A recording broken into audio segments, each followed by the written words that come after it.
they will discover very quickly. Quý vị sẽ khám phá rất là cái chuyện thất nó đau đó. It's very painful. No two ways about it. Cái thiền thất là nó phải đau.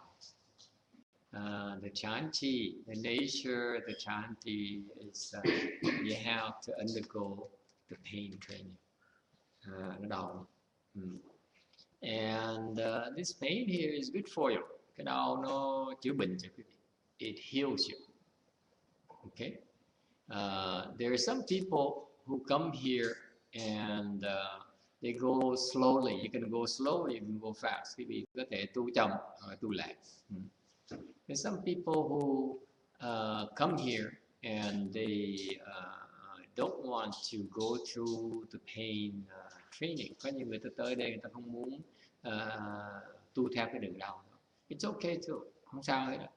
Because what happens is that you should meditate until you can't take it anymore, then unbuckle your legs. Những cái gì nếu như mà chỉ cần ngồi thiền, rồi khi mà chịu không nổi nữa thì xả đứng lên, hoặc là xả chân, hoặc là duỗi chân ra, hoặc là đứng lên, hoặc đi. You stretch your legs, or you stand up and you walk or whatever. It's perfectly okay.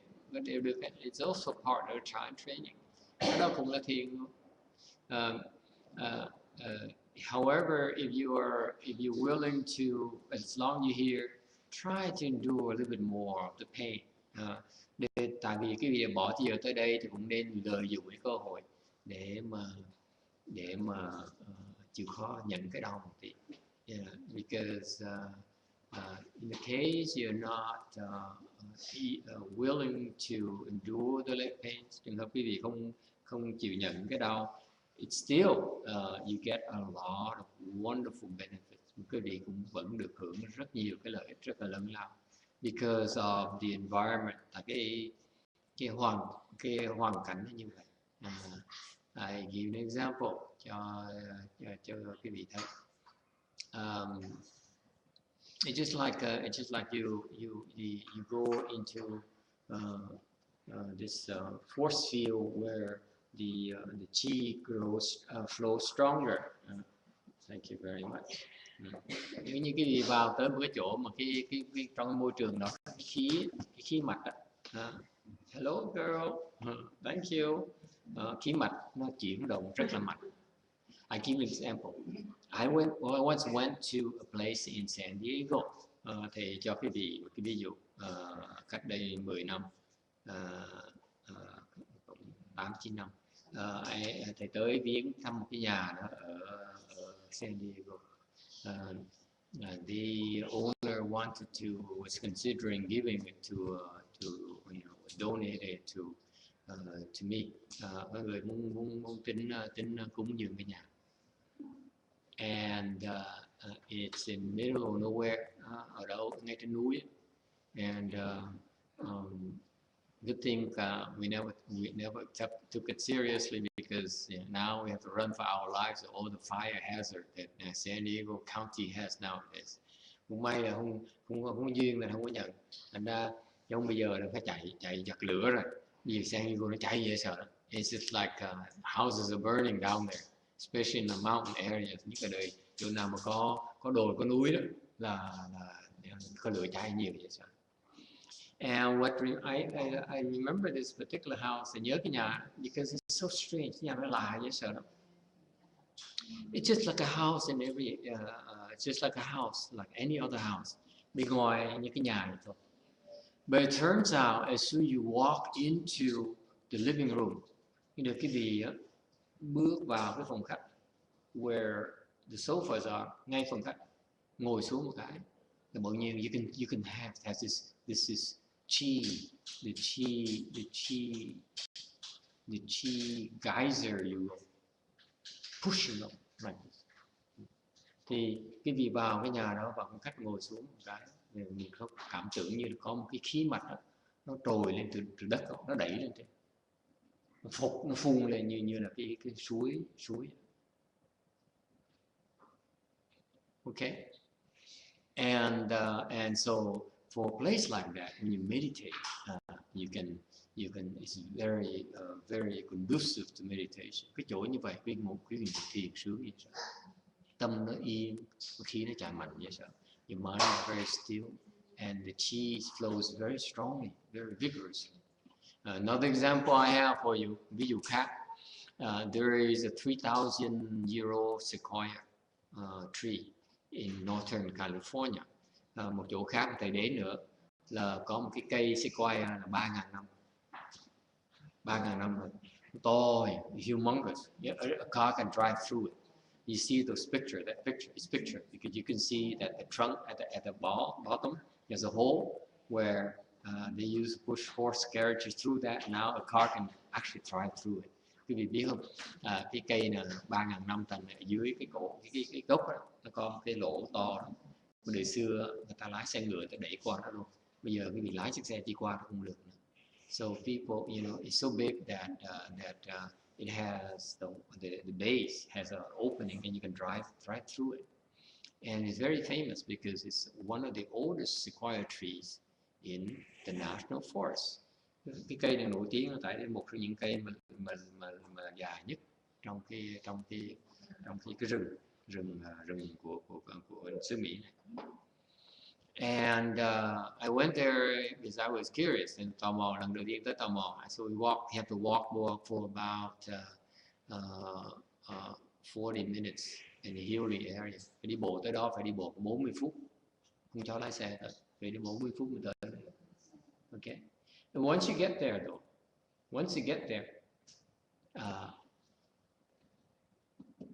the ground when you go near that tree, quý vị tới gần cái cây đó, thì cái mặt đất xung quanh cái cây đó, you step on the ground, it feels like there's something running in your feet. Cái chân mà đụng mặt đất nó có giống như cái khí nó đang chạy trong cái chân mình. Okay, that chi is even stronger than the chi in the house in San Diego. Cái khí lực đó, khí mạch đó nó còn mạnh hơn khí mạch của cái nhà ở San Diego này. Okay, and the reason it's so strong is because that's what sustained the sequoia tree. Lý do mà khí mạch nó mạnh như vậy tại vì cây sequoia 3.000 năm nó cao, nó bự, nó cổ như vậy, nó phải cần cái khí lực đó nó mới sống lâu được như vậy. Tại vì những chỗ khác không có khí lực như vậy, thành ra không có cây sequoia nó mọc ở đó được. What happened is that other places do not have this chi mind, the chi vein, the chi source. That's why the sequoia trees cannot proliferate in the other areas. Only a particular area where that tree was is so strong. That's why it can, be sustained right there. Là cái chỗ đó khi mà nó mạnh quá đi, là cái cây nó mới to được như vậy. Ý thầy nói là cái khí mạch nó mạnh chừng nào thì cái sinh khí của vị nó càng khỏe chừng nào. So the point here is the stronger your chi source, then the stronger your chi flows, and then the healthier you become. Okay? Questions about that? Ai thắc mắc về chuyện này không? And that's why, it would be a nice thing to organize a trip to go there and just to meditate. Như khi bữa nào tổ chức mình chỉ đi tới đó để thiền thôi, ngồi để thiền xong đi về. Yeah, it would be fantastic. Is that why you put everything onto the tree? The help actually help? The tree is not actually help. It depends on where it is. But the bigger the tree, the stronger the chi mind. Cái cây cổ thụ nó càng lớn chừng nào, thì khí mạch cái chỗ đó nó càng mạnh chừng nào. This is why bởi vậy người ta thường mấy thầy mấy thiền sư thì đi kiếm chỗ tu ngồi thiền, đi kiếm cái cây bự và bóng mát. Vì cái khí mạch nó mạnh. So that's why when people meditate, they would pick a big tree trunk, old tree with big tree trunk, and sit there and meditate because at that particular spot, the chi is very strong. Khí mạch nó mạnh vậy sao? Yes. Thầy, cái cây nó lớn như vậy đó chắc không có cây thần. Ô, cái thần khỏi nói này. Thần nó là thần giàu. Thần là thần vua thần. Không phải thần công, vua thần. Vua thần. dữ lắm, tôi dữ. It says the tree spirit. I said it's no tree spirit. It's a king tree spirit. It is one of the blessed trees. Không có mùi. It's no mosquitoes. Không có mùi. Cái vùng đó nó không có mùi, lạ lắm. Mà mình đi tới đó là rõ ràng cái khí này nó càng mạnh. Lúc mình tới đó cái khí nó thốc từ ngay cái chỗ chân mình luôn, nó thốc qua cái chân mình luôn. Dễ sợ, thích dễ sợ luôn, ngồi mình thích đó là thích. So once you get there, the chi is so strong, it pushes through your feet and feels so good. It is fantastic. Đã lắm cái chỗ đó. Bạn Thành thua cái khí mạnh cho bạn Thành thua chỗ đó sao?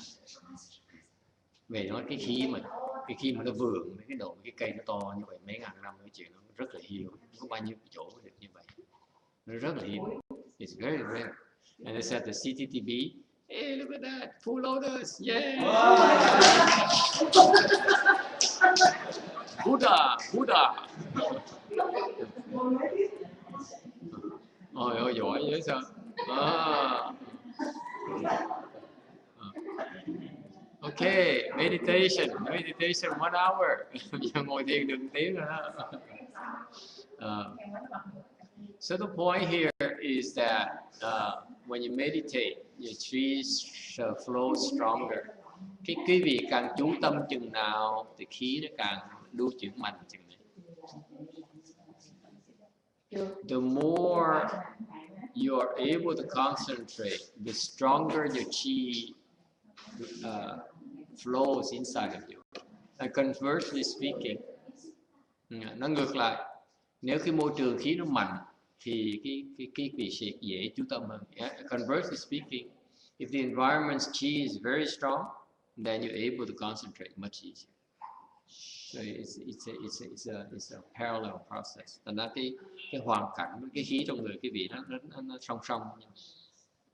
That's why one of the things is that when you meditate, you better choose a good place to meditate. Thành quý vị thiền phải chọn cái chỗ thiền cho đúng thì quý vị dễ thiền hơn.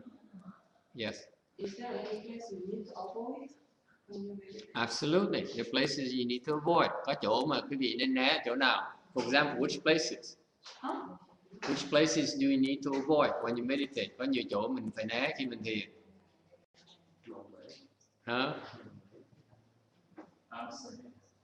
Ẩm thấp. Low and damp places. Những chỗ ẩm thấp, low lying and damp places. Low lying and damp places. Yeah, like near marshy areas. You know, marshy areas are lower and it's dampy. It's not a good place. Mấy cái chỗ mà ẩm thấp đó, mình nên ngồi thiền. Gần sông biển ngồi được. Near the ocean, the river, and that's fine. Okay. The ocean is fine. The ocean is fine. Okay. Avoid the cemeteries. Né mấy cái mồ mả. Không nên. Né nhưng mà nên mình né nhưng mà không nên. Thấy là mình chạy. Hồi xưa đó mà Đại Đức Đa Diếp chuyên môn là tu hành đầu đà ở cái mộ quần áo. She says, then how come did Mahakashyapa specialize in cultivating in the cemeteries? That's the first patriarch. That's the first Chan patriarch as well. Tại sao? Con ngân biết vừa với nose.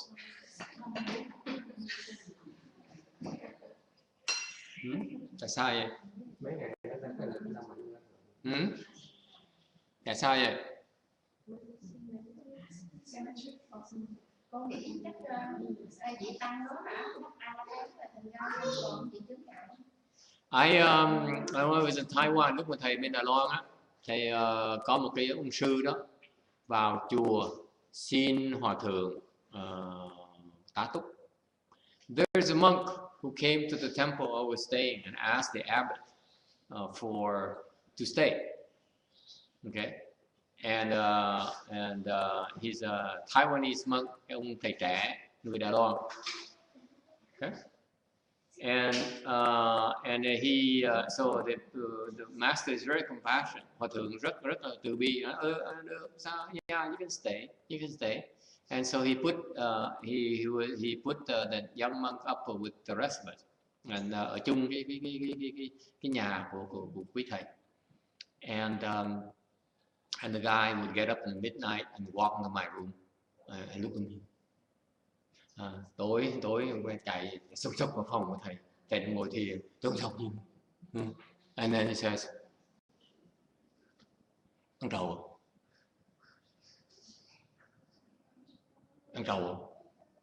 rồi đưa cái quả trầu ra. Ăn trầu. He says, would you like some of it? The Chinese, Asian, they have this chewing the betel nut with the leaves, and you know it's ăn trầu không biết tiếng Hoa là gì hả? It's a chewing thing. Back then they don't have chewing gum, so they have the leaves, the thing. Yeah, pin lại. There you go.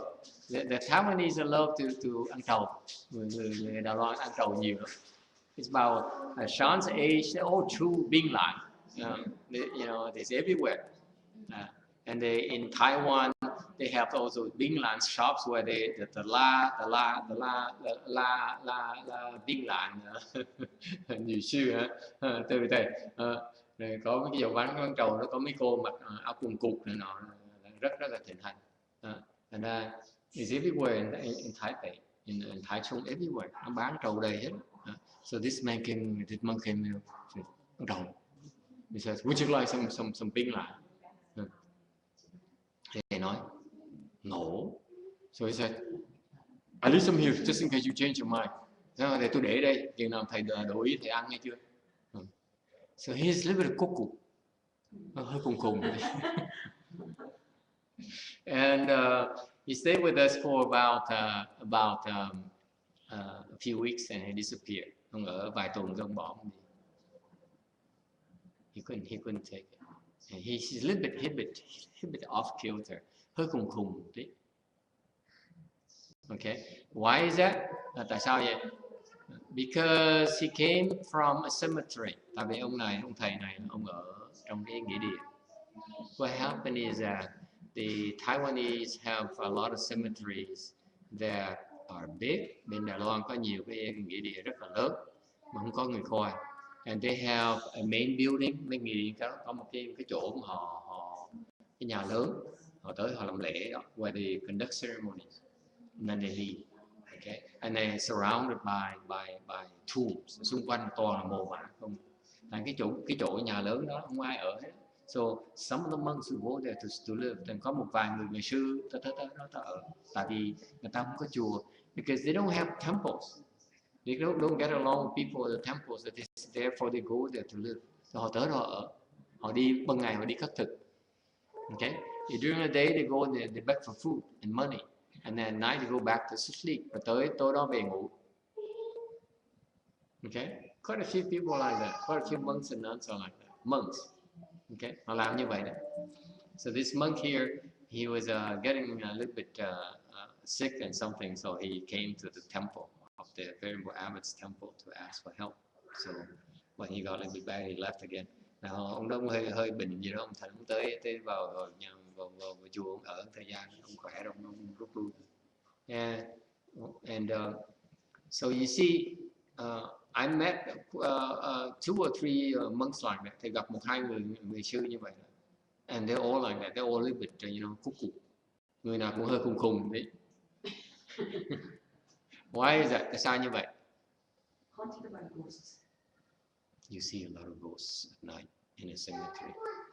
Khi vào mấy cái nghĩa địa đó, tối gặp ma là chắc chắn rồi.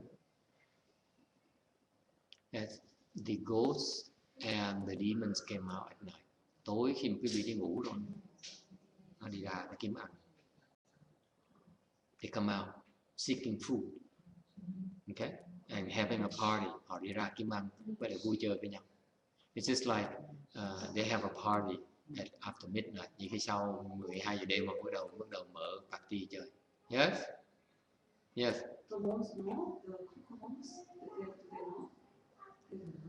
They want to make sure he knows because their territory. They want to make sure that he sees them. Quý vị biết mấy cái chỗ đó là ma tới cho mình thấy luôn, để cho nó dằn mặt, nó biết là cái chỗ là chỗ của tôi, của chúng tôi, để nó lộn xộn. You go to cemetery during the daytime, you don't see anything, but at night, that's when it gets interesting. Ban ngày tới nghĩa địa không thấy gì đâu, ban đêm mới hiện ra. Okay? Kim nó thịnh, ban ngày nó ánh sáng của ma. Ngày nó có nó nhiều lắm, như đều nó nằm yên, nó không có phá, không có tác khói.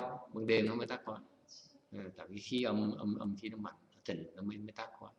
During the day they're there, but they behave because it's the yang chi is too strong. At night the yin chi is very strong, that's why they misbehave.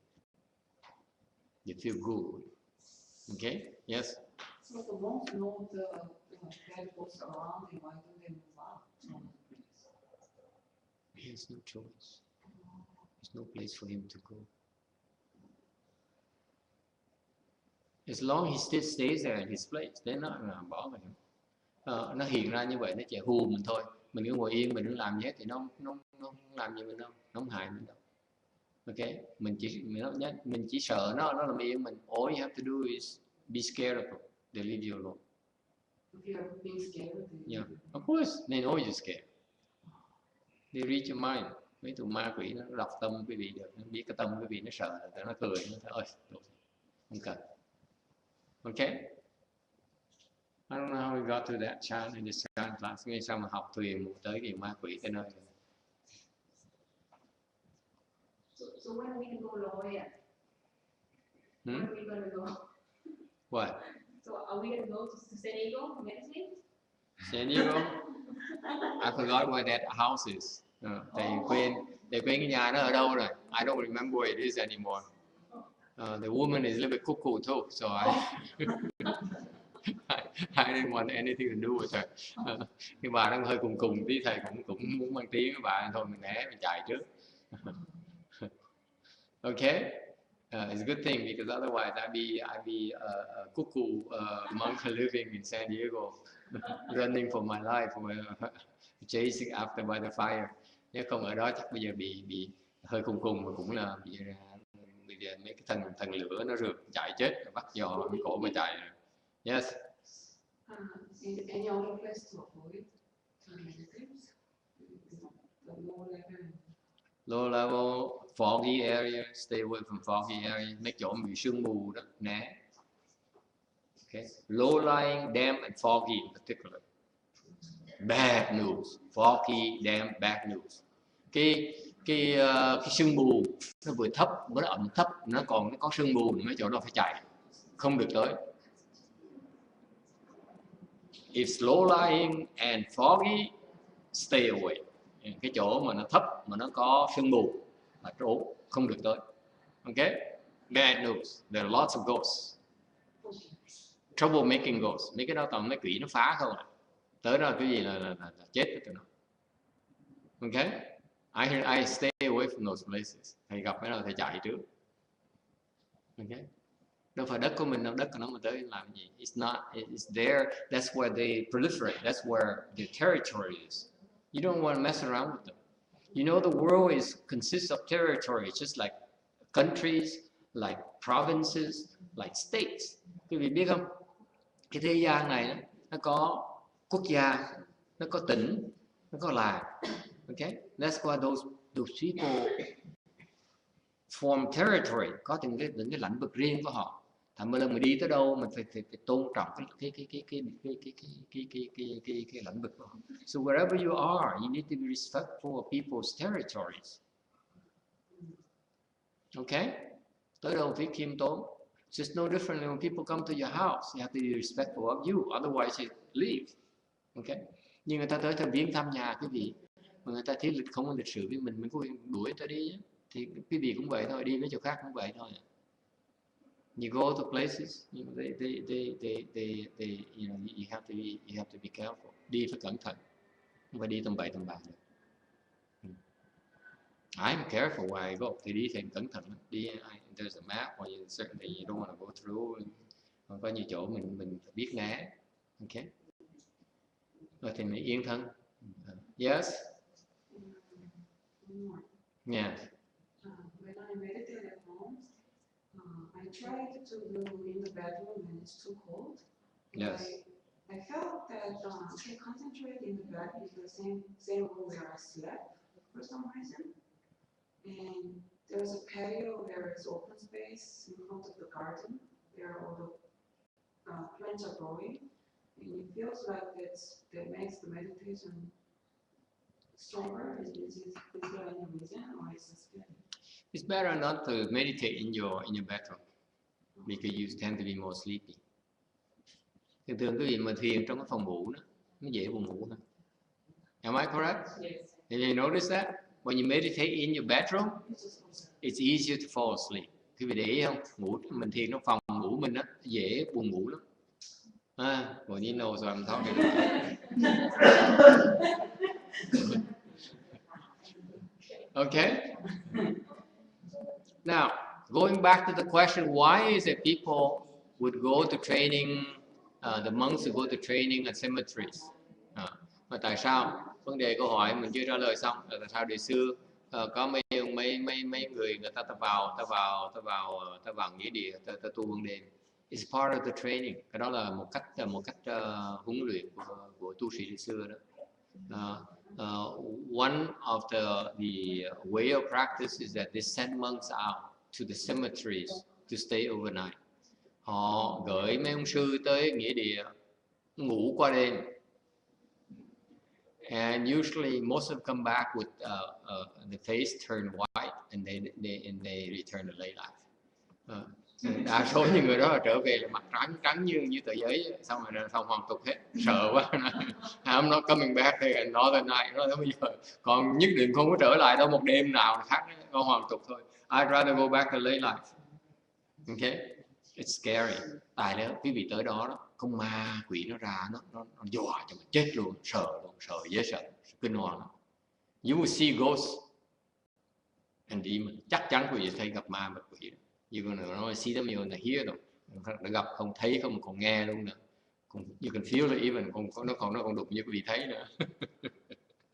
If you have any doubt in your mind they're real, quý vị có người nào mà nói là tôi không tin ma quỷ hả?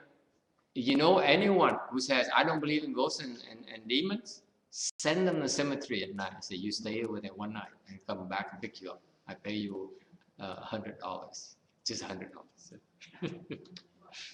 Nói với người tin đó, gửi tới cái nghĩa địa ở đêm là nó biết rồi, kiếp rồi. So what happened is that the monks go there, and so they see these ghosts and demons. Họ tối ban đêm, mấy ông sư tới ban đêm, người điên rồi ban đêm ngủ lại, thì sẽ thấy ma quỷ nó hiện ra. And if you really meditate properly, nếu quý vị biết thiền thì quý vị sẽ không sợ. If you meditate properly, you're not going to be scared. That's what the training is about. Cái thiền nó tu luyện cho đó. Mình thấy ma quỷ, mà nếu mình có công phu thiền, mình không sợ. If you really have some samadhi power, you will not be scared. That's what the training is about. Oh, it's in the Chinese movie. And that way, you don't fall asleep either. Lúc đó, quý vị còn không ngủ nữa. Because you know if you fall asleep, you'll be in trouble. Rồi quý vị biết ngủ là nó sẽ làm chết. Okay, so the people who have problems falling asleep, staying awake. mấy ông tu sĩ mà có vẻ ngủ hơi nhiều, gửi tới nghĩa địa đi hết. Either you lose them, or they not, or they become real men. I'm kidding. Điên mấy cái chỗ đó mà lộn xộn điên, you go crazy. That's why it's very dangerous. Okay. And that's what happened to all these young monks. Thành ra mấy cái ông thầy tu mà bên tu sĩ bên Đài Loan mà cứ vào Mỹ để ở đó, cuối cùng họ cùng cái tóc mát mát hết. The environment become a little bit crazy because you see all of it and you have no training, you don't know what to do. Quý vị biết không? Cái đó là cái chương trình huấn luyện bên tiểu thừa đó, chứ đâu phải chuyện khơi khơi đâu. Gặp ma một quỷ là phiền, and he's possessed, nó nhập mình vào mình, nó phiền lắm, đủ thứ vấn đề đó. They possess you as well. So okay. So any questions? Ai thắc mắc gì khác không?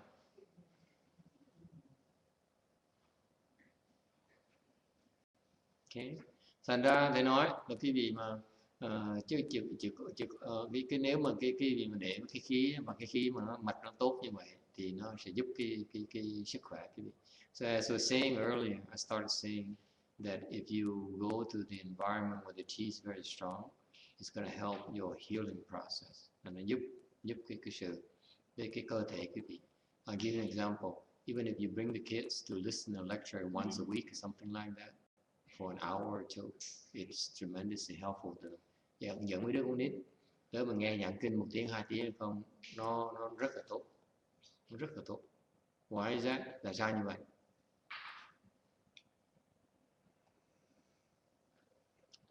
Thì có bằng cớ, I have proof. Sư cô này cách đây 4 tháng tới chùa thầy là không có sức gì hết. This lady here, this nun here, came to our temple 4 months ago.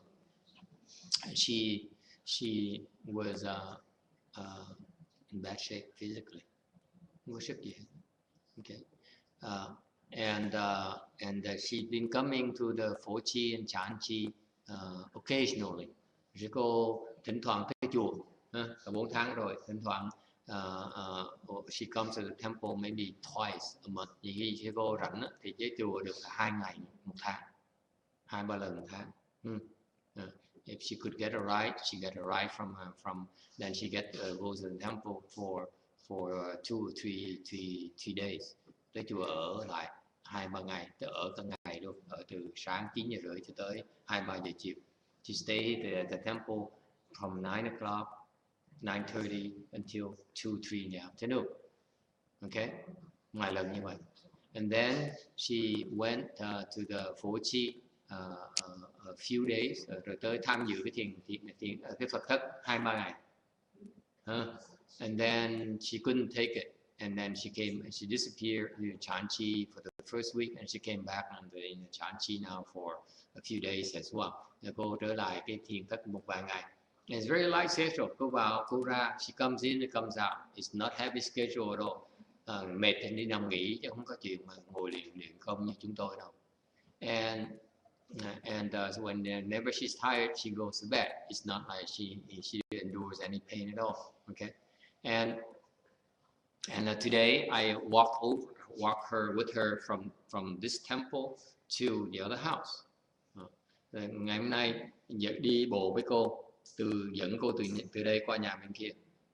And back. The last time 4 months ago, lần là 4 tháng trước, cô mà đi từ đây qua bên kia là cô hết hơi rồi. Cô ngồi ta cũng mặt tái mét rồi. 4 months ago, when she did that, she walked from here over there. Her face turned white. She had to sit down. Okay. Now she walk over there. Okay. Walk around. Ngày hôm nay đi bộ qua bên kia, đi vòng vòng, đi về lại.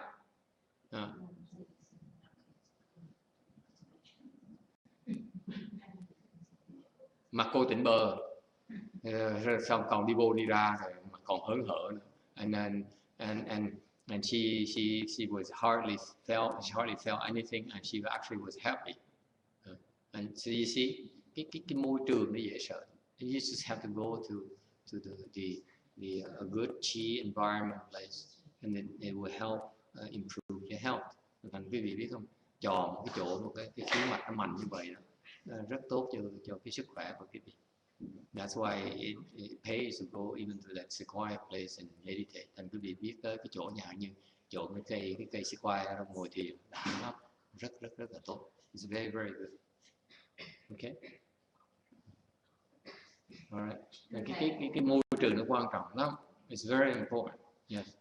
Này cũng là đó lúc thầy này về thì con ở đây con gặp là sao con gặp là con thấy khác hẳn đi, rồi con cũng có nói với thầy ủa sao vậy, con thấy thì con không khác mình không như vậy là không có khác gì cái bây giờ ở cấp trên không.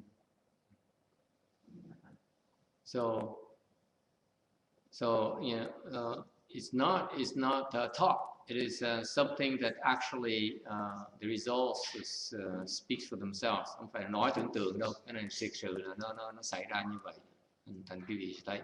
So you see, I think, and if on top of it, you're willing to undergo the hardship. Nếu quý vị trong cái môi trường như vậy mà quý vị chịu khó mà chịu nhẫn á, chịu khó tu luyện một tí nữa, nó còn lợi tức nó còn nhiều hơn nữa. And if you're willing to undergo go through the training, more and more of the training, you get so much more out of it. What's the difference? Nó lợi chỗ nào?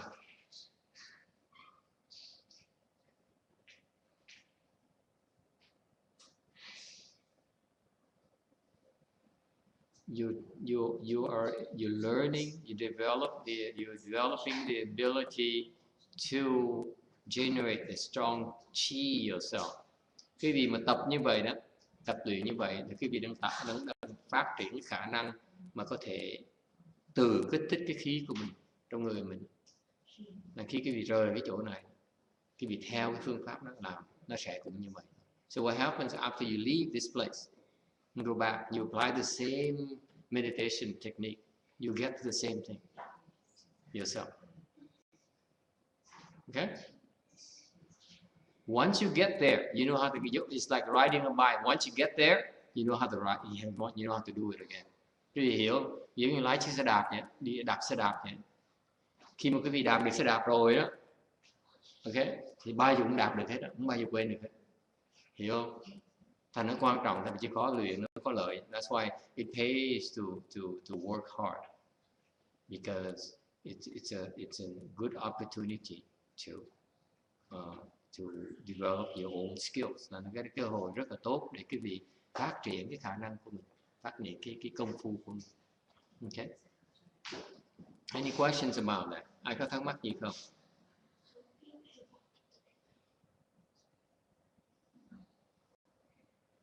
You have to pay the price. Quý vị phải trả cái giá. Okay. Giống như quý vị mấy người đàn ông người ta đi tới cái gym, ta tập thể thao, ta phải muốn mạnh hơn người ta phải chịu đau đớn cái bắp thịt, cái đau cái tay, cái vai. It's just the men, they go to the gym, and the women go to the gym. They want to build their strength. They have to undergo the pain, right? Người ta cử tạ nó đau chứ không phải là chuyện chơi đâu. Okay, same thing. You have to pay the price. Thành ra cái gì mà chịu khó mà nhận như vậy nó rất là tốt, rất là tốt. Okay, any questions about this? Okay, no questions, then we can go back to meditation to help you build your meditation skills.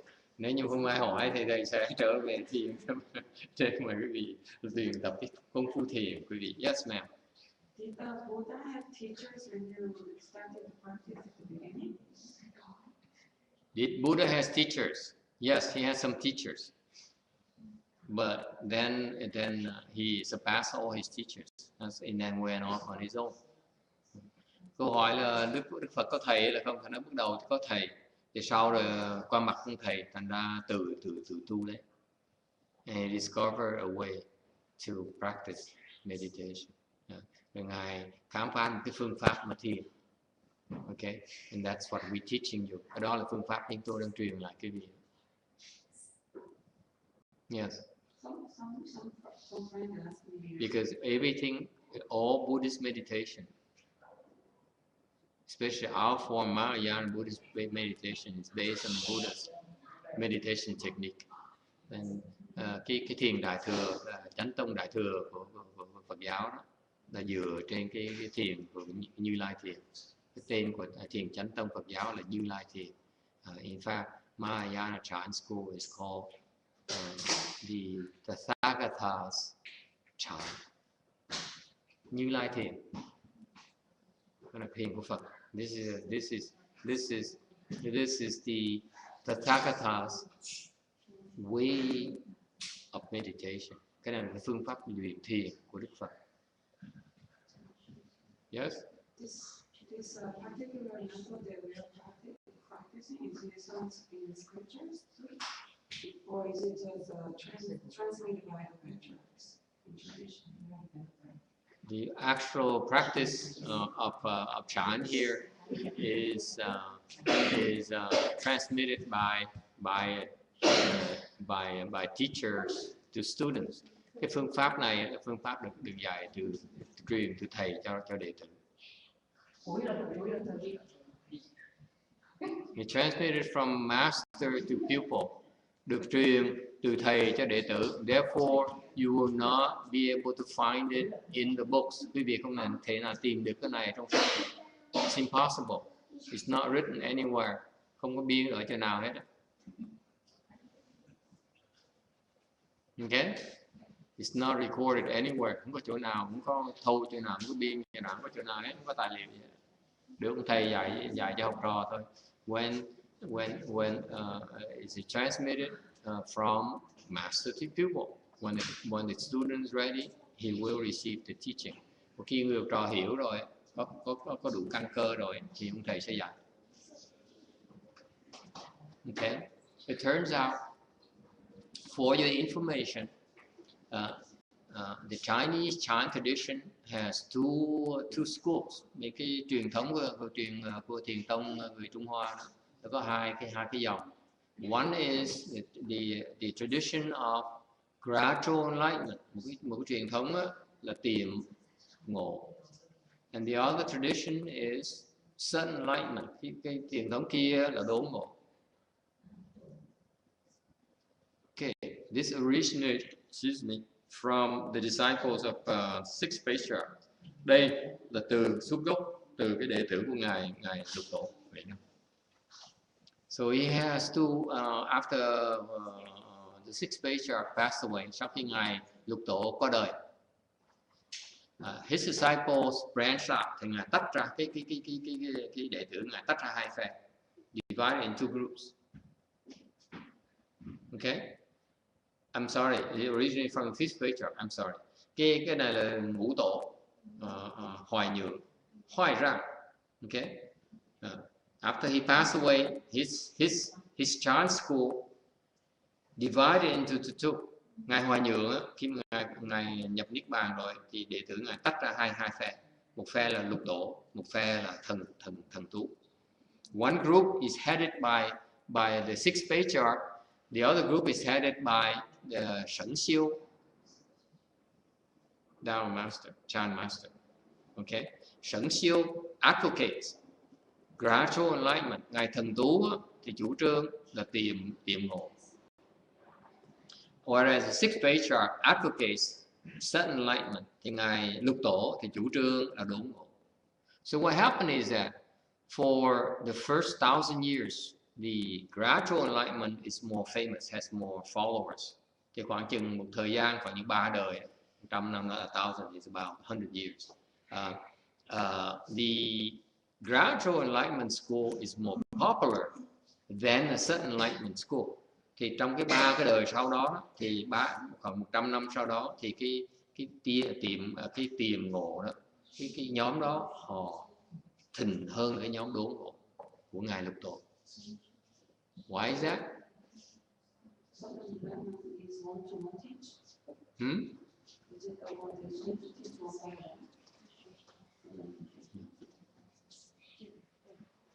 Just go by the name. You see that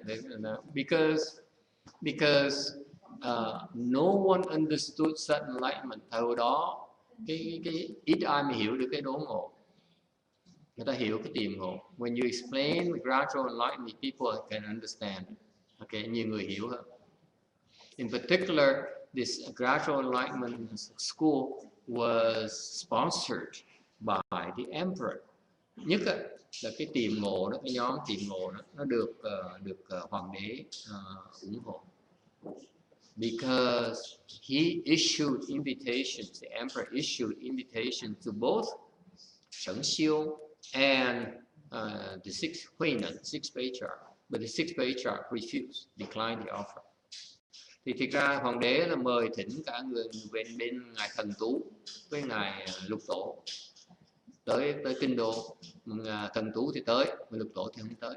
Thành ra hoàng đế mới là chứng nhận là ngài Thần Tú là một vị thiền sư đắc đạo. So the emperor recognized Shen Xiu as the accomplished Chan masters. That's why he has more followers. So whereas the sixth patriarch did not receive imperial sponsorship. That's why few people know about it. Rồi vì ngài Lục Tổ Thầy Năng không được hoàng đế chứng nhận, thành ra ít người biết hơn. Okay, and but actually after a short while, it turns out the seventh school Enlightenment became more popular to the point where Gradual school actually disappeared. Rồi sau một thời gian sau thì cái nhóm đốn ngộ đó, họ nó tình hành hơn và cái nhóm tìm ngộ bụi những biến mất, bị tiêu luôn. Sau chỉ còn đốn ngộ thôi. And later what we learning with the Chinese tradition is basically the sudden enlightenment. Thì sau này chỉ còn có cái đốn ngộ thôi. Cái truyền thống mình là truyền thống của đốn ngộ. So our tradition is from the sudden enlightenment, not gradual enlightenment. Không phải là tìm ngộ. Okay? So far so good? Any questions about this? So what is gradual versus sudden? Thành ra tìm với đốn nó khác nhau chỗ nào?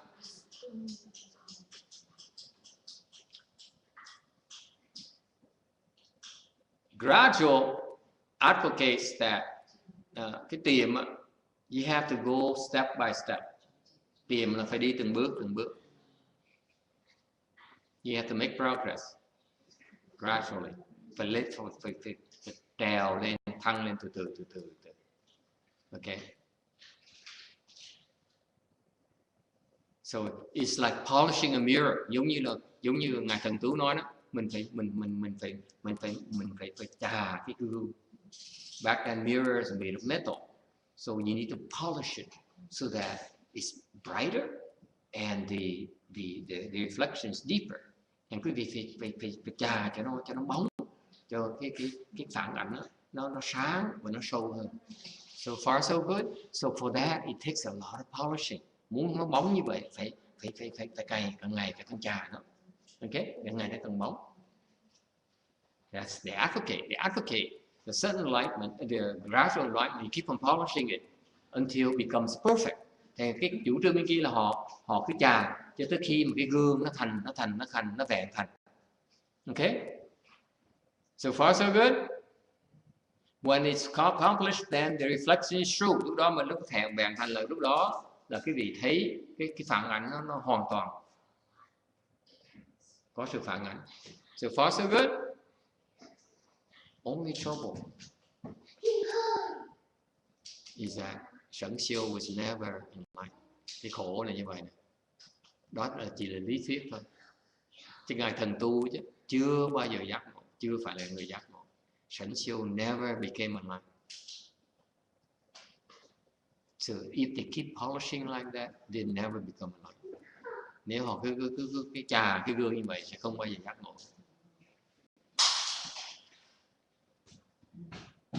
Okay? Is it clear?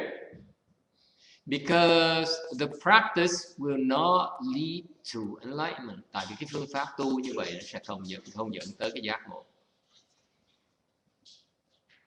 Okay? Why not? Tại sao như vậy? Why not? Why not?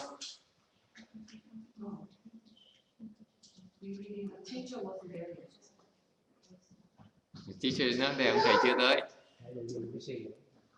Still thinking. Anyone?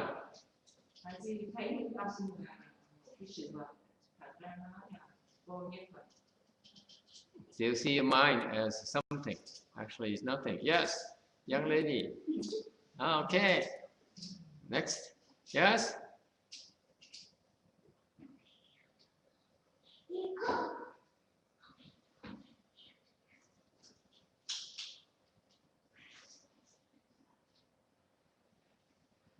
Ngài Thần Tú đó chỉ tưởng tượng về cái giác ngộ chứ chưa bao giờ thấy giác ngộ là cái gì. What happened to Sẩn Siêu, bên một Sẩn Siêu, is that he read about enlightenment.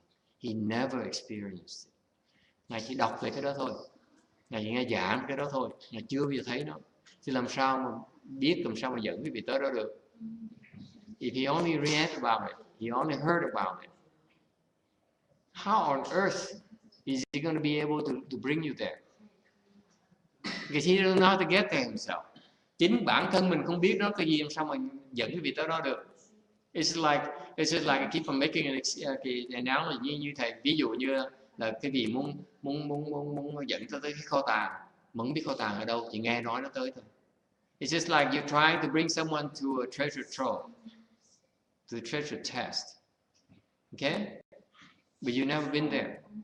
How are you going to show that person, people where it exactly is? Không bao giờ biết tới thì làm sao biết chỉ là chỗ nào bây giờ? Chỉ nghe nói tới thôi. That's what happened with that school of gradual enlightenment. Là cái nhóm mà tìm ngộ nó bị kẹt cái đó là họ không bao giờ tới giác, họ chưa có ai giác ngộ, thêm xong biết dẫn cái việc tới giác ngộ được. They never been there. They don't know how to bring you there. So that's why eventually they die down. Thành bởi từ từ họ sẽ chết như vậy. Okay? Then 3 đời là tiêu ngay. 3 generations later they disappear because they finally caught on. It doesn't work. Cuối cùng 3 đời sau họ theo đời. When the Shen Xiu's generation they believe in him, fine. Second generation they believe in that. Third generation realize, wait a minute, we're getting nowhere. Okay, it's all talk. Cái đời thứ 3 họ mới thấy rằng nó toàn nói không à. No one's enlightened. No one's still enlightened. And that is what you have to give them credit for. No one stood up in that school and says, I became enlightened, I'm enlightened. Đó mình phải công nhận cái đời đó mà họ rất là đạo đức. Không có ai trong cái nhóm mà tìm ngộ đó, họ nói là tôi là giác ngộ. Nhờ cái phương pháp này. No one ever made a false claim that he or she was enlightened through the gradual enlightenment school. That's why the passion finally has to disappear. Không ai đang giác ngộ được, không ai nói xạo. And this day and age, a lot of people say, you know, my method is very good. Nói là phương pháp tôi là rất cao minh. Ai cũng nói vậy được hết. Okay? Back then, people were honest. Hồi đó, từ xưa, cái đời đó họ rất là thành thực, họ không có xạo. Okay. Whereas in a sudden enlightenment, ngược lại trong cái đốn ngộ đó, they produced so many enlightened masters generation after generation. Ngược lại cái đốn ngộ đó, họ đào tạo rất là nhiều nhân tài mà đã giác ngộ đời này qua đời nữa. That's why it thrived. Okay, bởi vì càng ngày nó càng mạnh. What happened? One enlightened master branched out, went somewhere else, taught, and so on. That's why it kept on multiplying. Càng ngày nó càng nhiều.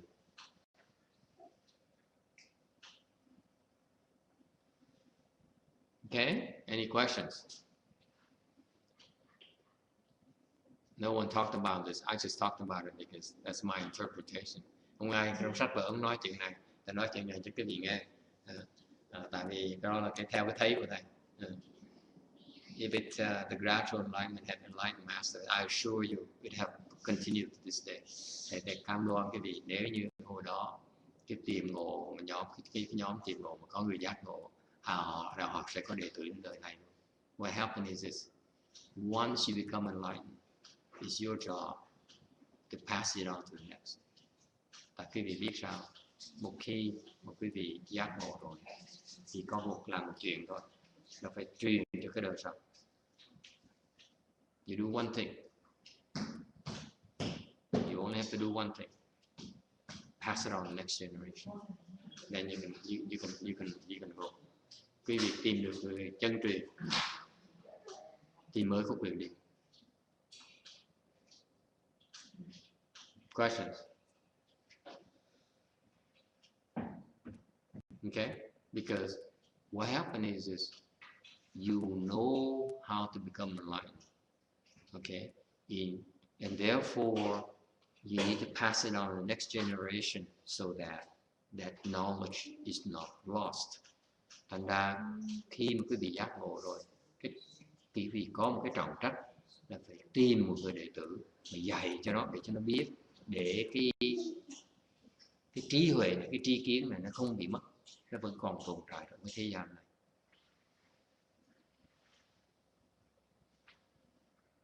Questions? What does it have to do with you? Không có liên quan gì tới quý vị. Nothing. Không có liên quan tới quý vị hết. None of your business. Không phải chuyện của quý vị.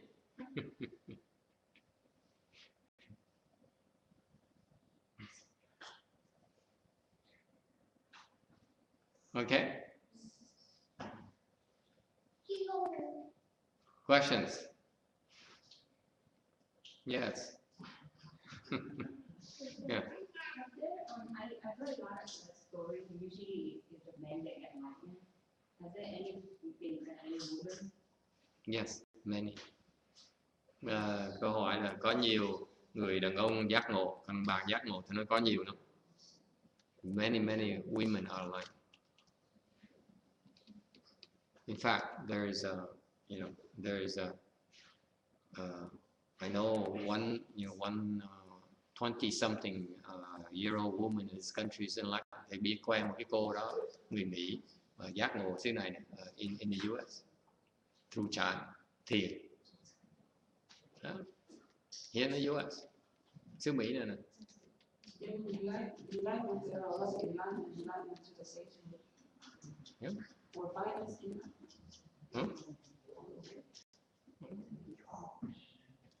Okay. Any other question? Ai thắc mắc gì khác không? It's only one chant. Có một cái thiền tông thôi. The chant of the Tathagata's Enlightenment. Cái thiền tông là cái phương pháp để dạy cái gì để mà giác ngộ thôi. Okay. So one purpose in chant, một cái mục tiêu duy nhất của thiền tông là dạy cái gì để giác ngộ. Okay. What it has to do with you? Liên quan gì tới quý vị?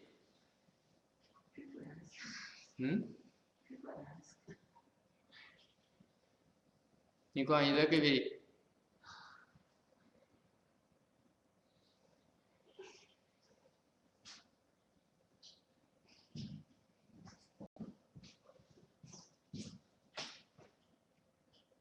Yes?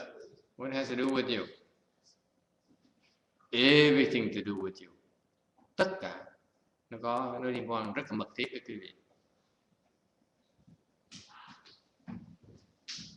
I know now modern day people say, what does it have to do with it?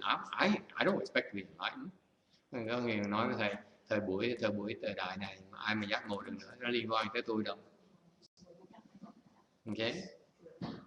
Some people say I want to go to the Pure Land. Có nhiều người nói tôi muốn về Tây phương cực lạc, tôi đâu muốn giác ngộ đâu, tôi làm đâu có làm được đâu. I just want to go to the Pure Land. I don't expect to become enlightened. Therefore, why do I need to cultivate chant? Tại sao mà tu thiền làm cái gì?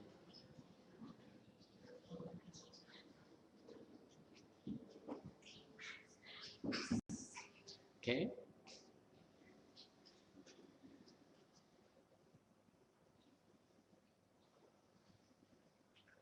Chant is for those who wish to go to Pure Land. Cái thiền đó là một cái pháp môn dành cho những cái người mà tu tịnh độ, mà có phước. It's a chant is particularly useful to the people who cultivate Pure Land, those who are blessed. Very useful. Cái thiền rất có lợi ích cho những người mà bên tịnh độ tông, mà nếu họ có phước họ sẽ gặp cái thiền. They will encounter a chant. The people who are not blessed, forget it, they can't make it. Những cái người mà không đủ phước gặp không được. Because they can recite the Buddha's name better through trance training. Tại những cái người đó mà nhờ cái phương pháp luyện của thiền, họ sẽ niệm Phật tiến bộ hơn. Okay, that's the first reason. Đó là lý do đầu tiên. The second reason being that they plant the seed for quicker accomplishment once you get the feel like. Lý do thứ nhì là họ trồng những cái nhân duyên, những cái chủng tử để sau này khi họ qua cái phương cực lạc đó, họ sẽ thành đắc đạo sớm hơn.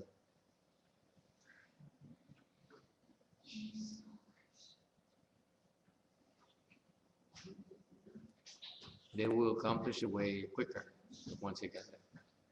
If they go to the trance training, còn nếu họ qua những cái tu luyện của cái bên thiền thì họ sẽ thành đạo lẻ hơn bên tây phương cực lạc. Okay? You didn't know that, huh? Quý vị không biết hả? It's because your master didn't explain it to you. Quý vị chưa nghe, tại vì thầy quý vị chưa giảng, quý vị nghe thôi. Any questions? Ai thắc mắc gì không?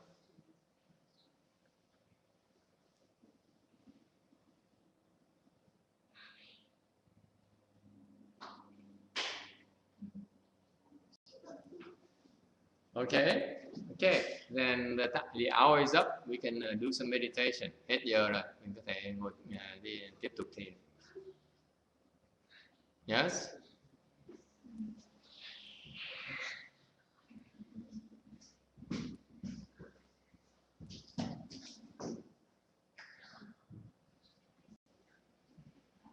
So what is this enlightenment? Self-enlightenment. Thế cái đố ngộ là cái gì?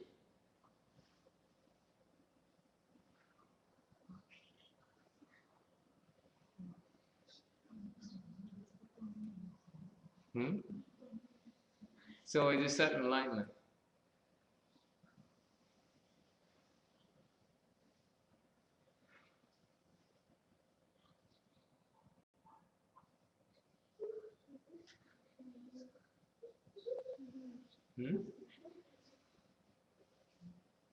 Who knows about self-enlightenment? Ai biết về đố ngộ không?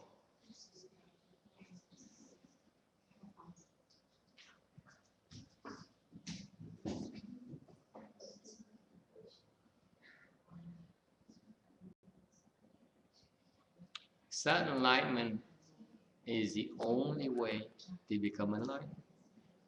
Cái đố ngộ là cái cách duy nhất để mà giác ngộ. There's no other way.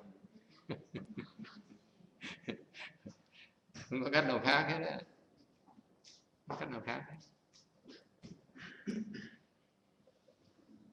When you become enlightened, you become suddenly enlightenment. Quý vị lúc mình giác ngộ, từ đầu nó thành giác ngộ. Bỗng nhiên nó đố ngộ. Chứ không phải là nó tìm ngộ được. We cannot, it's not gradual. It's not such thing as gradual enlightenment. Không có gì mà nó tìm ngộ được hết. Okay? Give an example. Very famous example. Cho quý vị một cái ví dụ. Rất là nổi tiếng. You read about the Chan folklore, you hear about these types of stories. Quý vị nghe đọc những sách về thiền, nghe những cái chuyện này, quý vị sẽ hiểu, quý vị sẽ thấy. You see, there was a young monk hồi đó, từ xưa đó, có một cái vị thiền sư còn trẻ, and his master, he studied under his master for 2-3 years.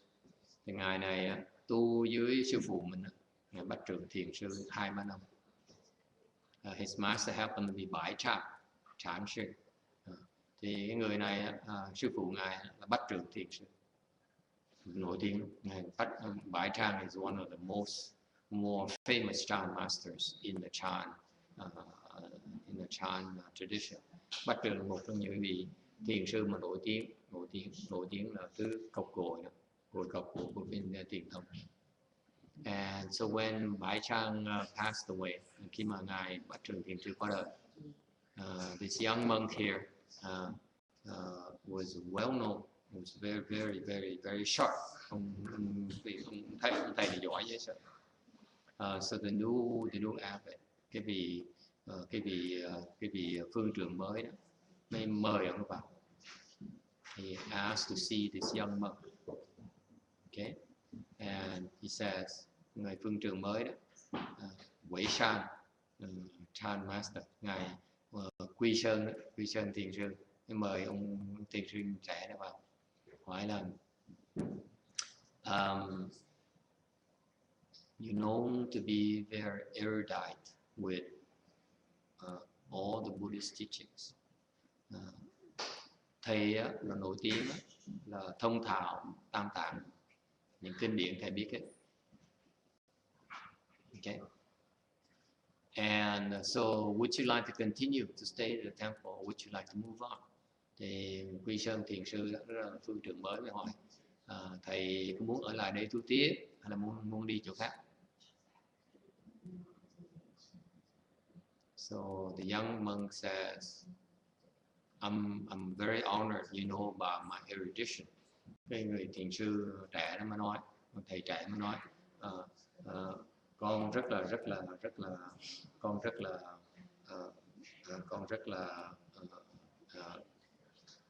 cảm ơn sư phụ biết về cái tiếng của con là con rất là thông thạo về kinh điển. I am very appreciative of the fact you know about my erudition.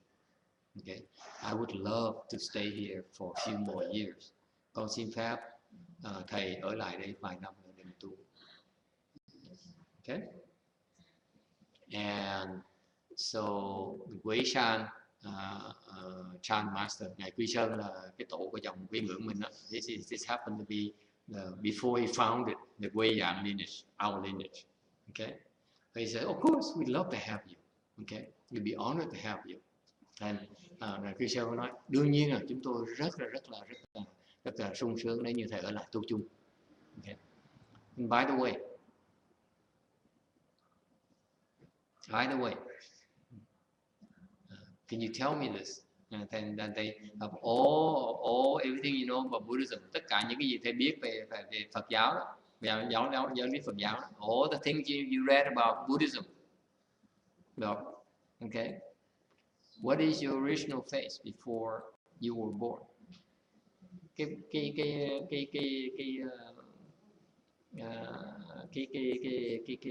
Cái bổn lai miệng mục của thầy là ra sao trước khi cha mẹ thầy sinh ra?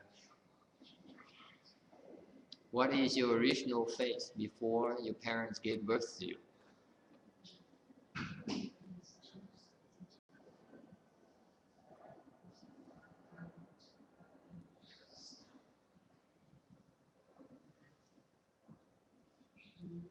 Okay? And the young monk was stumped. Ông thầy trẻ,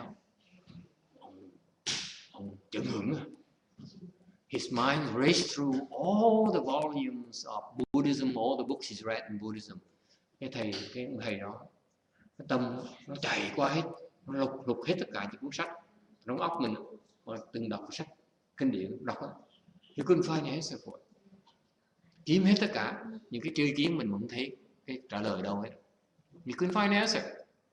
So he says,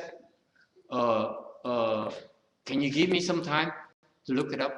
Thầy cho phép con về con coi sách lại. Okay? So the Wei Chan Master says, of course, please take your time. Come back and see me when you found the answer. Cái Sơn Thiền sư mới nói là được. Thầy cứ về kiếm sách đi. Chừng nào kiếm được trở lại nói báo cho tôi biết. So the young monk came back to his room, trở về lại phòng. He checked all his books. Về lại phòng kiếm khắp hết tất cả cuốn sách của mình. Page after page after page. Kiếm từng trang. Okay. And after 3 months of searching, he couldn't find the answer. Kiếm 3 tháng trời kiếm ra. Kiếm ngày kiếm đêm. He's looking for the answer day and night. He still couldn't find it. Kiếm hoài mà không ra.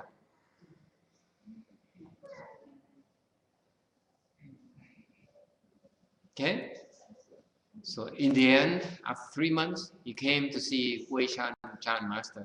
Sau 3 tháng chạy tới gặp ngài Quy Sơn Thiền Sư, báo cáo Master, I'm afraid I cannot find the answer. Mới nói là bạch thầy, con kiếm ra này. I looked everywhere, I could not find an answer to your question. Con kiếm khắp hết tất cả kinh điển Phật giáo mà không có cái câu nào trả lời cái này, có chỗ nào trả lời cái này. Okay, and he says, would you please tell me what the answer is? Con yêu cầu thầy, con van xin thầy trả lời cho con biết được cái là nó là cái gì. What is it? And the monk says, if I were to tell you, I'd be robbing you of your own insights. I would not be doing you a favor. Quy Sơn Thiền Sư mới trả lời, nếu mà tôi nói cho ông á, thì tôi chỉ không cho phép ông thấy được, tìm hiểu được cái này thôi, là tôi hại ông, tôi không giúp ông đâu. So the young monk was so worked up, thầy ngộ khùng luôn, chụp cái cổ ngài Thiền Sư.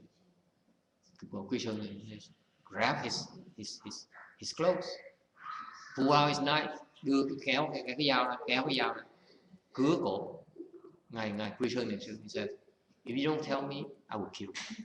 You got to tell me. Thì cái ông này mình kề cái dao cổ ngài Quy Sơn Thiền Sư nói, thầy mà không nói tôi cắt cổ thầy. Tôi phải biết. I need to know today.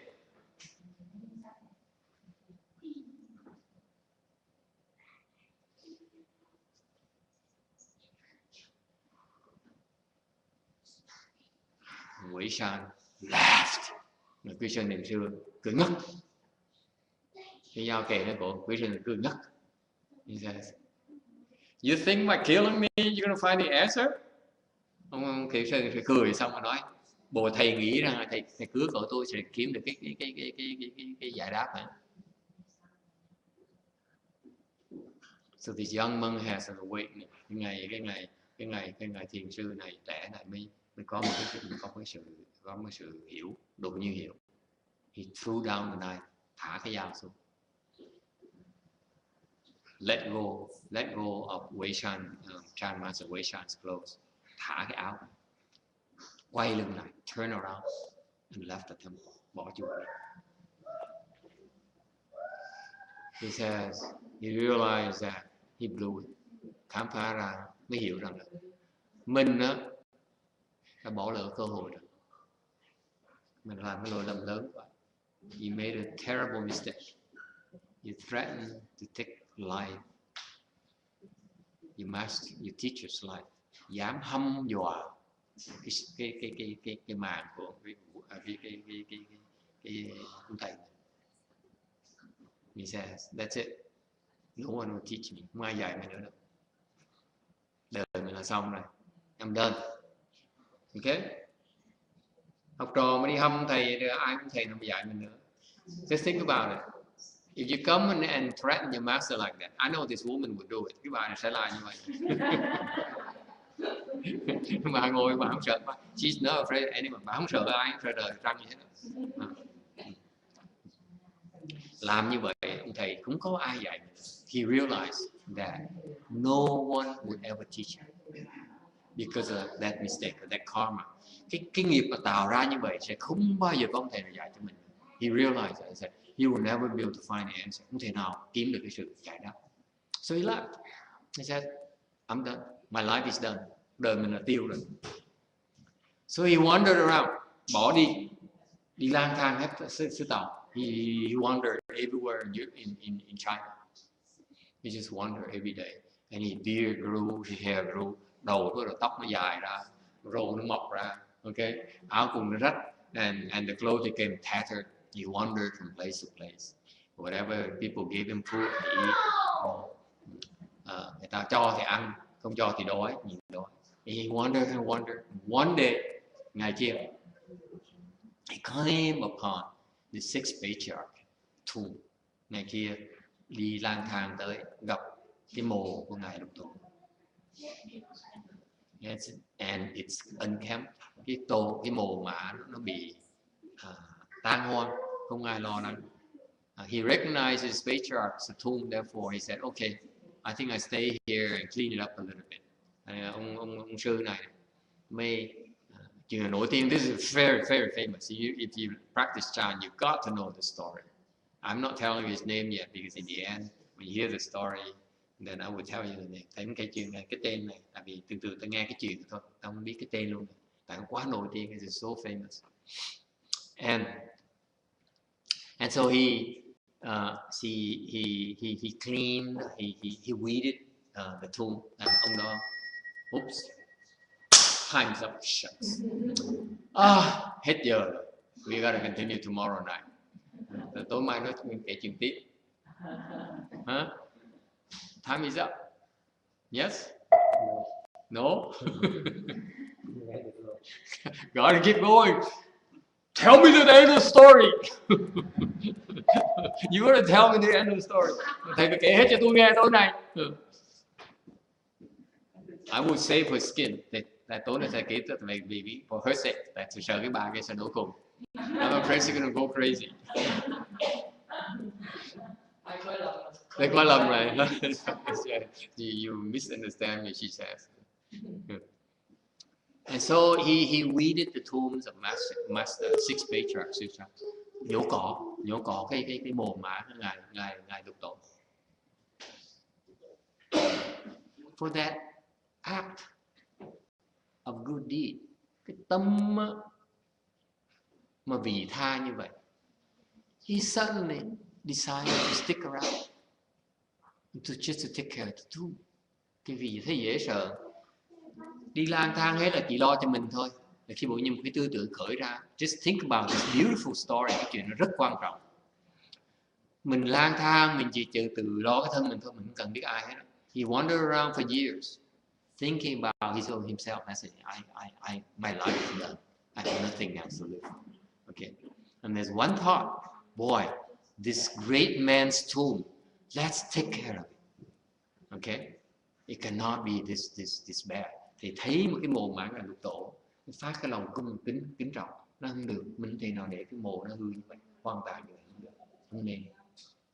Chỉ nhổ cỏ xong nó bụi nhiên. He decided for that merit and virtue, he said, instead of wandering around, let me stay here and doing nothing in my life. Let me stay here and take care of this man's tomb.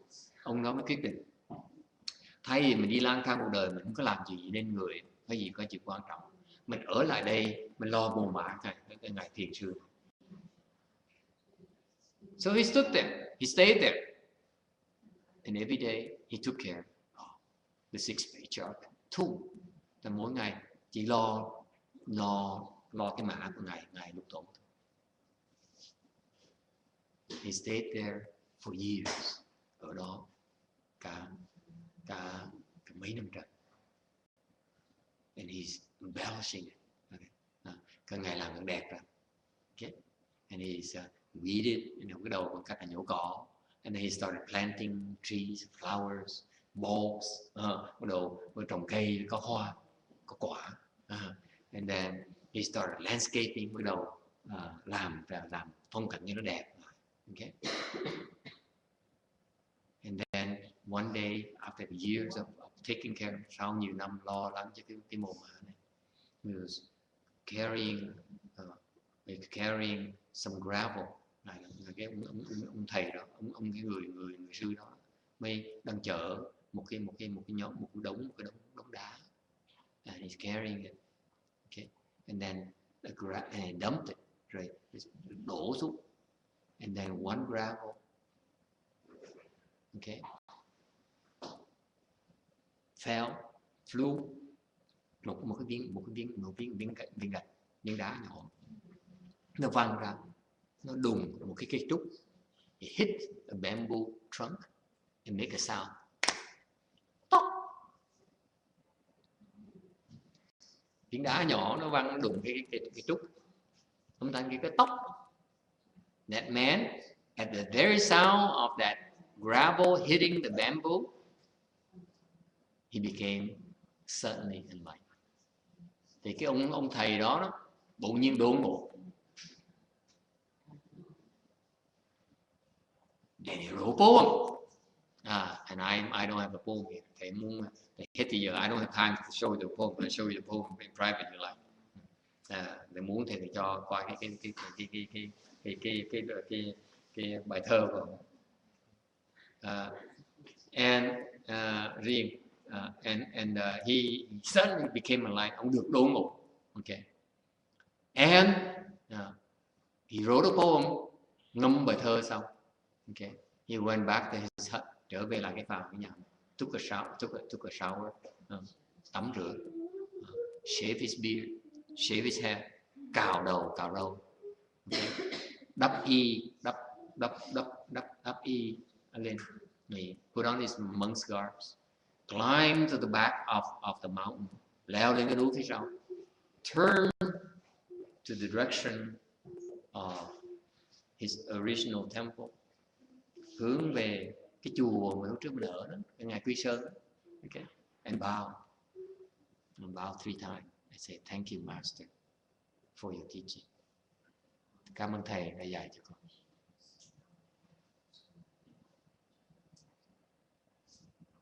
Okay. And that's one of the most famous chant anecdotes in the Chinese chant tradition. Đây là một cái câu chuyện nổi tiếng nhất trong cái truyền thống thiền tông về hội. His monk there happened by the name of Xiang Yi. Đó là ngài Hương Nghiêm Thiền Sư. Most people don't recognize his name anymore. Không ai nhận ra cái tên của ngài. Okay, but he's very very famous. Ngài rất nổi tiếng vì cái đó, vì cái đó là người ta kể. That's why now the chant folklore says you keep on working until you hear a sound. Tại vì khi bị nghe đang tu, bị nghe cái âm thanh đó, bỗng nhiên đốn ngộ. Okay, you become suddenly enlightened with sound. Âm thanh đó, làm cái bị đốn ngộ. Have you heard? Anyone heard this story before? Ai nghe chuyện này chưa? Okay, that's Xiang Yin, Hương Nghiêm Thiền Sư. Okay, and that's the tradition of the Hoa Tổ. Cái đó là cái phương pháp tham thọ đầu. Đó là cái tham thọ đầu là trước khi mà cha mẹ sanh cái vị ra, bổn lai diện mục là cái gì? Người ta tham cái thọ đầu. So people would investigate that topic. What is your original face before your parents gave birth to you? Xiang Yi, you find it, Miss Korea? No, you're not checking.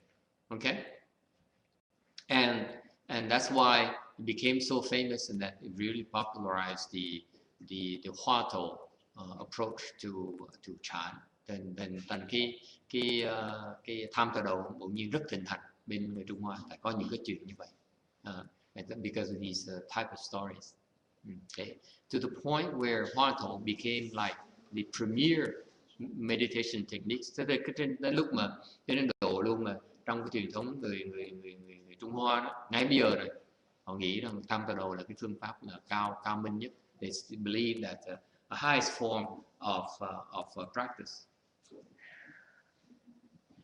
of chant. Is it or isn't it? Cái đó đúng là sai, cái mình nghĩ sao? It isn't. Không phải. Tại sao? Why not? Con có nghe nói thì cái tham thọ đầu là để cho dứt bật cái vọng tưởng, những vọng tưởng khác, có là hướng tâm vô cái đề mục đó.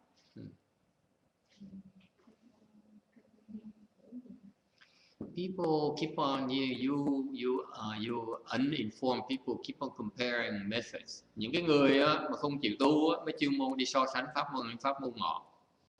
Sounds familiar? Nghe quen thuộc không? Không chịu tu mà cứ so sánh pháp môn hay lắm, pháp môn kia dở lắm. I say this Dharma door is better than the other one. I like Pure Land. I don't like Chai. Tôi thích tu thiền, tôi không thích tu tịnh độ. Tôi thích tu tịnh độ, tôi không thích tu thiền. Tôi thích quán, tôi không thích niệm. I want to do contemplation. I want to do practice vipassana. I don't want to practice. I don't want to practice recitation. Huh? Right? There you go. Quý vị thấy không? Only the people who don't know it better. That's why they keep on comparing. Oh, this Dharma door is better than the other. Cứ nói là cái pháp môn này hay pháp môn kia.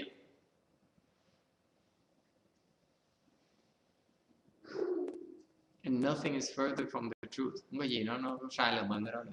Tại sao vậy? It's not what you decide.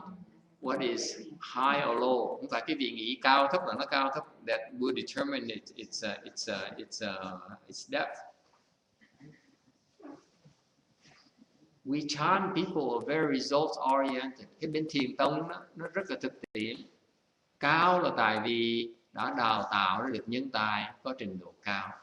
It's a high level Dharma door because it has produced a high level of enlightenment.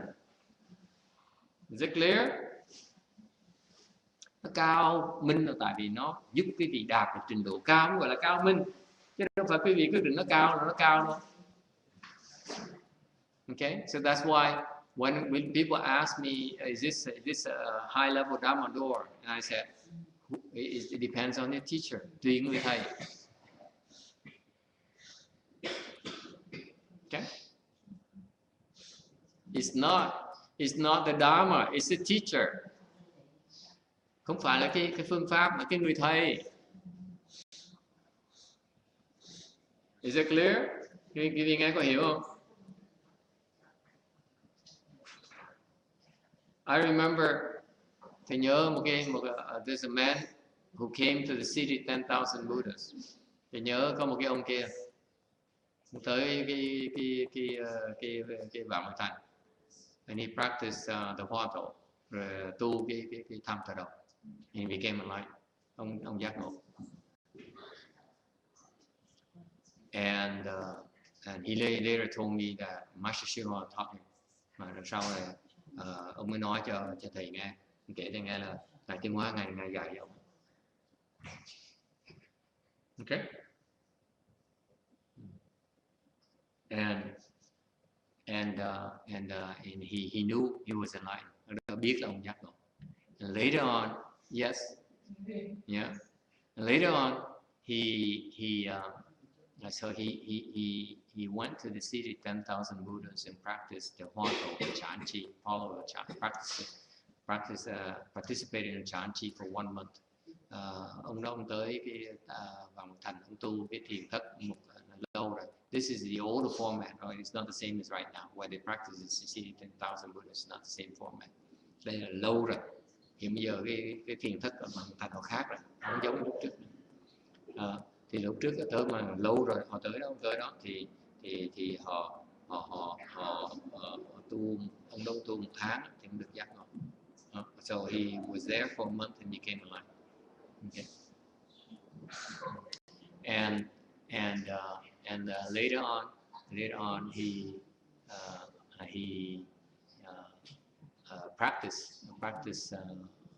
participate under the Chan Chi again. Sau này mới tới tham dự mấy cái thiền thất khác nữa. Okay. And I asked him, are you still doing Hoa Tổ? Để hỏi ông còn tham thờ đầu nữa không? He says, no, I'm not doing Hoa Tổ anymore. Nó tôi tham thờ đầu. Rồi, để hỏi tại sao? Why not? He says, it's not ideal for certain types of environment, for certain conditions. Cái tham thờ đầu chỉ tu trong những cái điều kiện mà tu mới được, chứ không phải tu ai tu cũng được, mọi người tu ở đâu cũng được. You cannot practice anywhere, or anyone can just practice. Okay, so he says, instead of doing the Hoa Tổ, I practice something else. Bây giờ tu pháp môn khác. Okay, I'm not at liberty to tell you which Dharma door. Thầy không có cái gì nói. Thầy nói về pháp môn nào. Okay. It turns out that he reached a much higher level than the Hoa Tổ. Thì cái pháp môn khác đó nó giúp ông đạt cái trình độ cao hơn tham thờ đầu.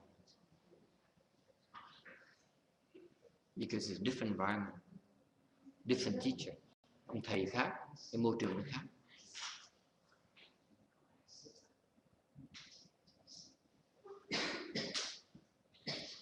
Okay, and that's what happened. Thành cho quý vị thấy là không phải pháp môn đâu, cái người hướng dẫn mới là quan trọng. That's why I conclude for you, it's not a Dharma door, it is the person who leads the way for you to get there. Okay, biết đường dẫn quý vị tới, chứ không phải tâm tình, không phải là pháp môn.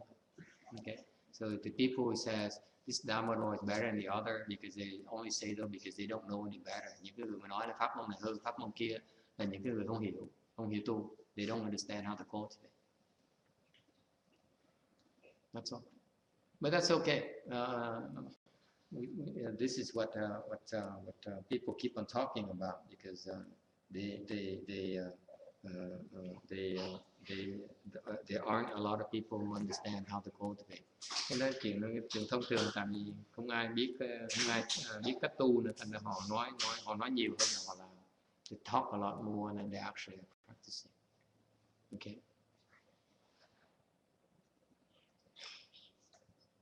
All right. So this enlightenment here, thành cái đốn ngộ là cái gì? The certain enlightenment is dependent on a methodology. Thứ nhất, nó cần dựa trên cái phương pháp.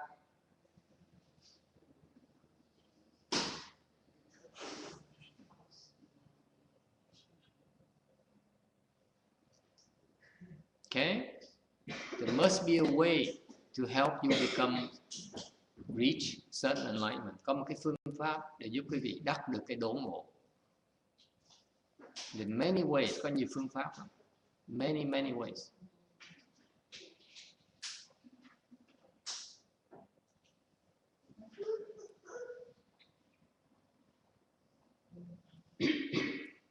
But it has to be the particular way. For example, if you practice vipassana, you will not reach certain enlightenment. Chẳng hạn như quý vị tu pháp môn mà như cái thiền mà vipassana quán bên nguyên thủy, quý vị sẽ không được đốn ngộ.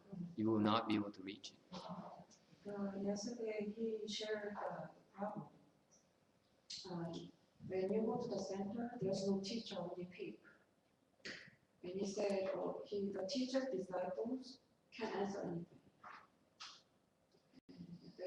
Instead he feels stuck, and he meet people who repeated 25 sessions and they feel good and just remain. Thành người ta bây giờ không có thầy, thành ra người ta cứ nghe này nọ, người ta hỏi ông thầy được. So now people practice, they go and they listen to tapes, or whenever they have a question, they don't have the answer. No one can answer them. Hỏi mà it happened to me too. Chính thầy tu I had so many questions. People couldn't answer me. I asked everyone I could ask, and no one could answer me. Okay, and that's the nature of the thing. But you there's things that are clear. Có những cái rõ ràng. There's certain set of methods that are very well documented, that transmitted from master to master to pupil, có được truyền từ cái truyền thống của thiền tông, that those that people have reached enlightenment, became enlightened through those methods. Họ rất nhiều người đã đắc được cái giác ngộ qua những phương pháp đó. Okay, it's well documented. Cái đó trên cái truyền thống thiền tông rất rõ ràng. Okay, whereas for example, if you say that as I said, vipassana, you will not become enlightened. Và những cái vị tu theo cái thiền quán bên nguyên thủy, quý vị sẽ không giác ngộ được. Okay, it's clear because in the history of enlightenment in Buddhism, okay, it's only a limited number of Dharma doors that will bring you there. In China, cái thiền tông có chừng pháp môn thôi. Okay. All right. Furthermore, it's nothing new. Không có gì mới hết. The Chan masters are not creating anything new. Những cái vị thiền sư không có tạo gì mới, không có gì pháp môn mới hết. It's not like they meditate for a while and say, "Oh my God, I figured out a new way to help people become enlightened." Quý vị đừng có tưởng tượng, đừng nói là tôi ngồi tôi thiền xong rồi tôi bỗng nhiên tôi ngộ ra một pháp môn mới để mà giúp người ta giác ngộ. Không có đâu.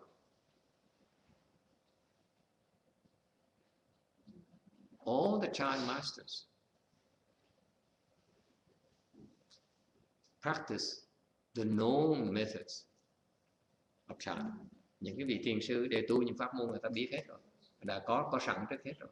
There's so many Dharma doors, có nhiều pháp môn quá này, không cần phải chế mới.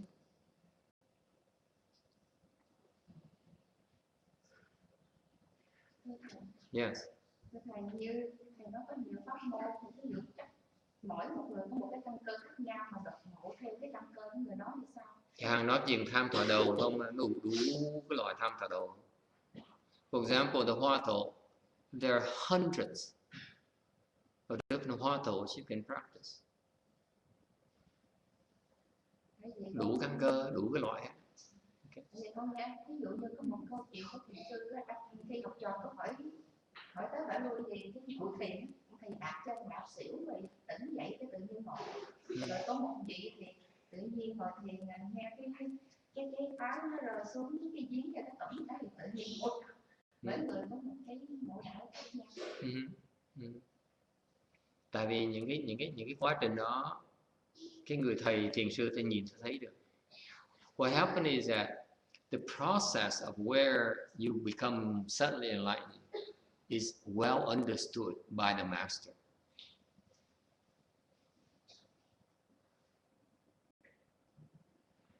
Okay? And that's why usually if you have a master, the master can help you get there quicker. Nên nếu như quý vị có ông thầy nhận được cái duyên đó, nhìn thấy cái duyên, nhìn cái căn cơ đó thì giúp quý vị giác ngộ, đốn ngộ nó lẹ. Còn như ông thầy Hương Nghiêm hồi này đó, ông từ mò năm này có năm nọ thì nó chậm hơn một chút. Okay. Tại vì nó có một cái chuyện, nó có một cái quá trình mà phải đi qua mới giác ngộ. You have to go through that gate, the same gate. All of them go through the same gate. Tất cả những pháp môn tới một cái chỗ thôi. Okay. And then boom, nó tới một cái chỗ, xong tự nhiên nó vỡ hết tất cả, everything, all the delusion disappears, tất cả những cái mê muội nó biến tan hết.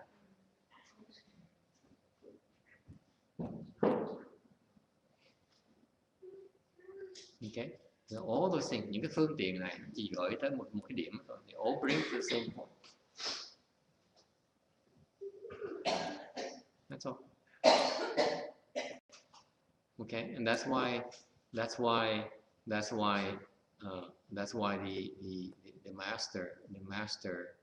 master certifies it for the students that yes, you understand it now. Okay, any questions? Ai thắc mắc gì không?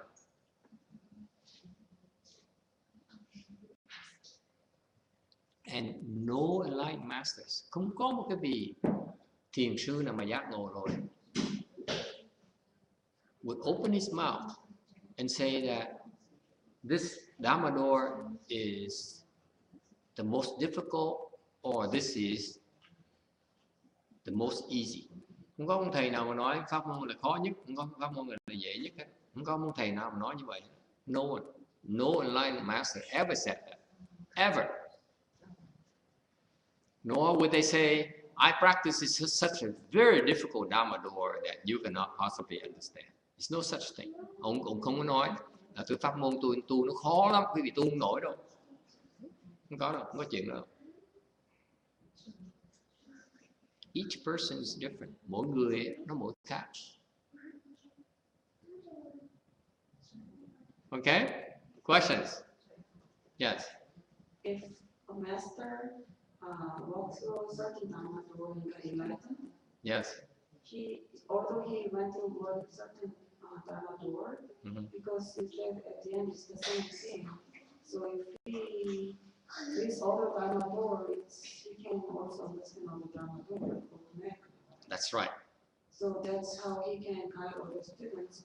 That's most suitable for that student. That's right. That's correct. Because they all lead to the same gate. Okay? So everything leads to the same point. You go through that point, you say, I got it. So once you get through that point, you look back, say, okay, this is why. Cần phải đi qua cái cửa đó rồi á, tất cả nó đi qua một cái cửa đó hết. Khi quý vị đi qua rồi, nhìn ngược lại, cái đó tất cả nó đều phải đi qua cái chỗ đó hết. Chừng đó thôi. Thành khi mà hiểu một pháp môn, là sẽ hiểu tất cả những pháp môn. Then you don't say this is better than the other because they all are useful. Thành lúc đó không còn nói là cái pháp môn này hay pháp môn kia, tại vì tất cả pháp môn đều có cái dùng của nó hết. Nó thích hợp mỗi người khác nhau. It's suitable for different kinds of people. That's all there is to it. You bring them to that point where actually you help them get through. That's it. So for example, ví dụ. Yes. Okay. For example, ví dụ. For example, okay? In order to get there, để mà quý vị tới qua cái chỗ đó, that bottleneck, muốn tới cái chỗ đó, is it clear? Would you like to know how? Không muốn thôi, hết giờ rồi. What does it take to get there? Điều kiện muốn tới đó làm sao?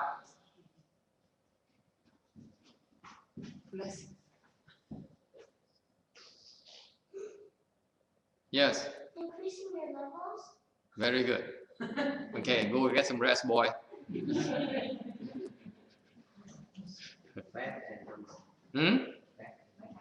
There's one requirement. Có một cái điều kiện. Yes. Faith. Faith, yes. Anyone? One requirement is not written anywhere. Không ai biên hết. Would you like to know? Never give up. Close. Excellent. Yes. It's not faith. Faith, yes, all those, but it's much more practical. Yes. Honesty. Honesty, yeah. Yes. Điều kiện là gì hả con Ngân? Điều kiện là gì?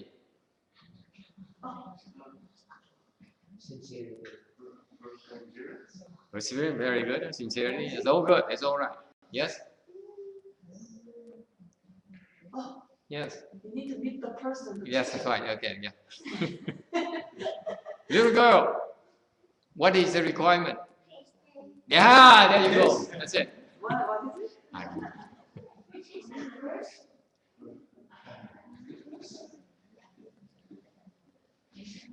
Có một cái điều kiện.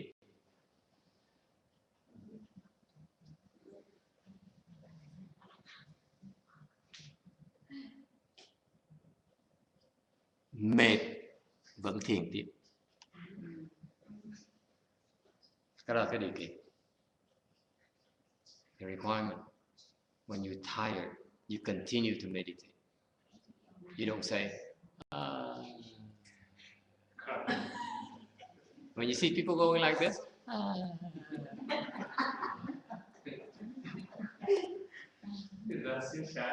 when she wakes up, I assure you she's not alive. Cái vị biết không? Cái người mà thầy thấy người ta mà cái người mà ngủ sướng quá, sắp ngủ được sướng quá, hoặc là ngồi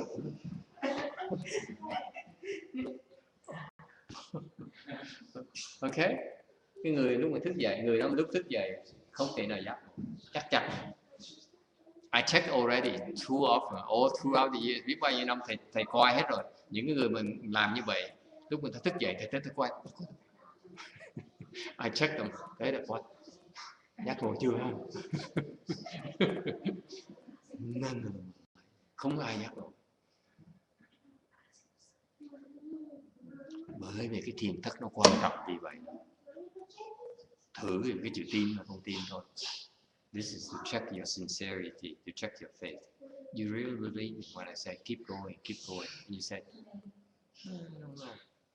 Mà cái gì? Thầy nói cứ tiếp tục thiền đi, tiếp tục niệm Phật đi. Phật cũng vậy. Cái này cũng giống như cái gì nữa. Tại sao nhập niệm Phật mà không nhập được nhất tâm bất loạn? Là tại vì mệt cái nào nghỉ. Dốt cũng đặt một lũ. And I just insulted another group of people. I said, this is why the Pure Land people, they recite many lifetimes. They don't enter the recitation samadhi because as soon as they're tired, they take a break. These idiots.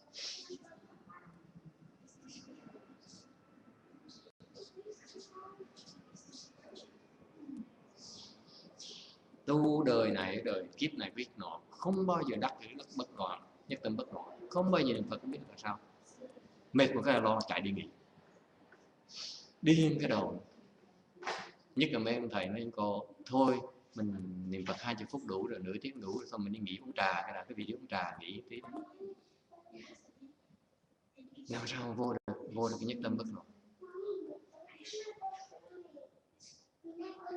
Dễ sợ như vậy mà không biết, cứ nhắm mắt cứ niệm, cứ tập niệm hoài mà cứ tu hết đời này cái đời cái kiếp khác, không hiểu tại sao mình vẫn còn ở đây.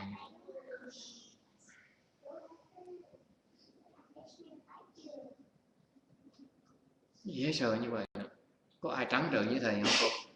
Thầy trắng trợn nó thẳng như luôn đó. Tại sao vậy? Tại vì những cái người đó vẫn chưa biết nhập nhất tâm bất loạn, thầy không nói cho cái gì trắng trợn cho biết ngay, hiểu chưa?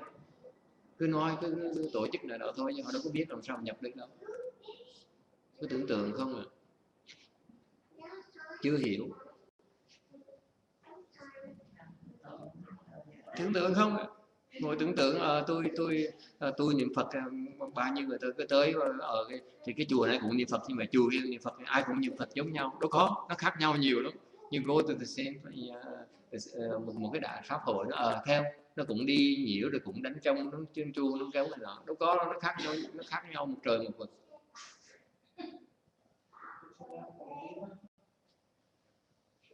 Ok, tại vì tu vẫn chưa hiểu cái phương pháp, cái có những cái bí quyết nó mới vào được, chứ đâu phải cứ khơi mà tự nhiên nó vào được đâu.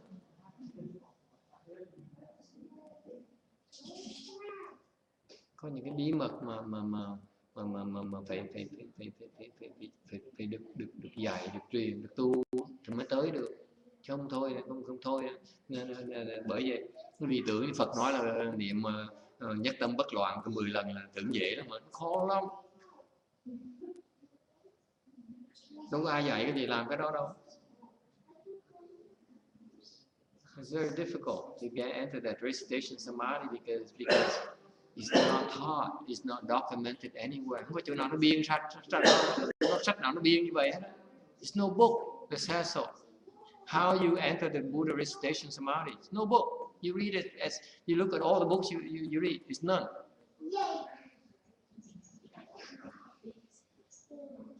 Cũng giống như không có sách nào nó dạy cái gì làm sao mà đốn ngộ. It's no book that says how you become certain enlightenment. Chỉ những cái điều kiện. All we can do for you is to teach you the requirement. Có những cái điều kiện quý vị phải làm thì nó sẽ tới đó. You do those things, you get there. Đúng không? Cứ làm chỉ mình đi thôi, cứ đi hoài, cứ đúng những cái điều kiện tự động mà sẽ tới cái chỗ đó, vào cái chỗ đó ngay lập tức. Còn mình cứ ngồi đó mình cứ suy nghĩ không. If you keep on going, you keep on doing it, eventually you get there. If you sit there and like this man here says, I want to know, I want to know, I want to know, I want to know, you never do it, you never get there. Những người mà đòi hiểu đó không tới được. Mà cái người cắm cúi như cái cô Mẹ Tế Cơ đó, mà cứ cắm cúi làm thôi là cô sẽ làm được. So for example, the people who says, I want to know before I do, They won't get there. Whereas that Miss Mexico, you just tell her to do it, she does it, and she gets there. Nó dễ sợ như vậy.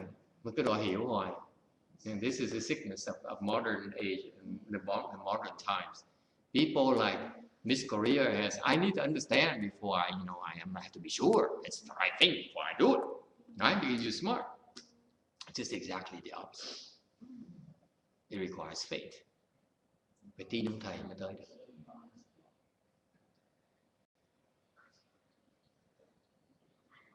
Okay? Mình đang mê muội, mà ông thầy dạy không nghe lời, chỉ tin cái nghe mê muội của mình thôi, làm sao mà tới được? Right? Let me blunt with you. You are confused right now. You are unenlightened right now. And when an enlightened master tells you to do this, he says, no, I don't believe you. I'd rather believe in myself. You think you're going to become enlightened?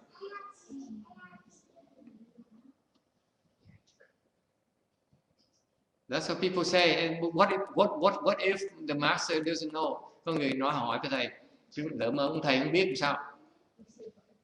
Hả? Lỡ ông thầy không biết làm sao? What if the master tells me the wrong things?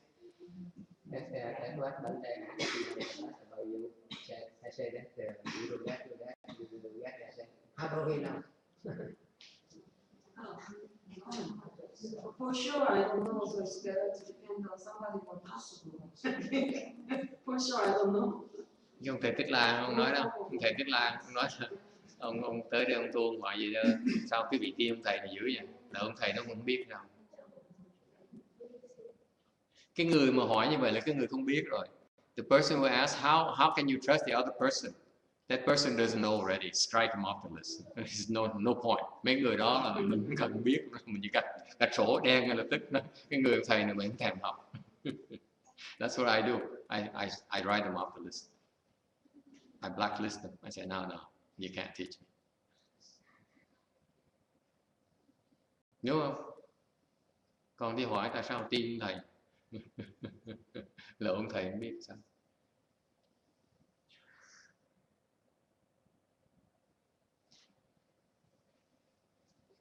It's luck.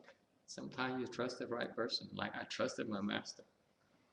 Những khi hên xui, thầy khen hoặc là thầy chọn thầy đúng rồi. You trust your master. You trust you lucky. You trust the right master. Mình hên thì mình gặp được chọn thầy mình tin tưởng đúng. Mình xui thì ráng mà chịu. If you're not lucky, tough luck. That's life. What do you expect? There's no guarantee, right?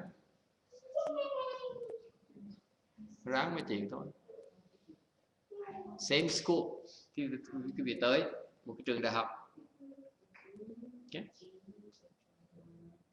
Học cái lớp. There's so many teachers. Có nhiều thầy dạy lớp. You choose the right teacher, you learn a lot. You choose the wrong teacher, tough luck. That's life. All right, that's enough for tonight. I think everyone is tired, so we should go get some rest. Tối nay cái vị chắc cũng hơi mệt đi rồi. Thôi để cái vị đi nghỉ. Okay.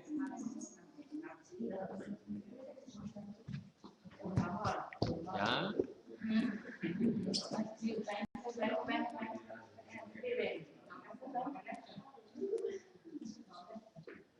Okay.